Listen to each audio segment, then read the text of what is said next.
ఎందు నిమిత్తమై మా ఆయుష్ పొడిగించావో అందుకొరకు బ్రతకడానికి సహాయం చేయమని ప్రభువుని అడగాలి. హల్లెలూయా.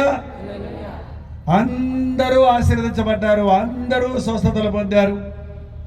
సాక్ష్యాలు చెప్పమంటే అందరూ చెప్పడానికి సిద్ధంగా ఉన్నారు. మేలు పొందిన వాళ్ళు ఎవరంటే అందరూ చేతులు ఎత్తుతారు.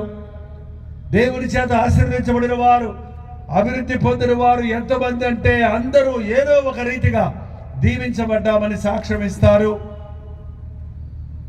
అందరూ దేవుడు మమ్మల్ని అత్యధికంగా దీవించాడు అని చెప్పడానికి విశ్వాసులు వెనకాడరు. అయితే 5వ వచనం, అయితే వారిలో ఎక్కువ మంది దేవునికి ఇష్టలుగా ఉండకపోయిరి. అబ్బో, ఆ లిస్టులో గనక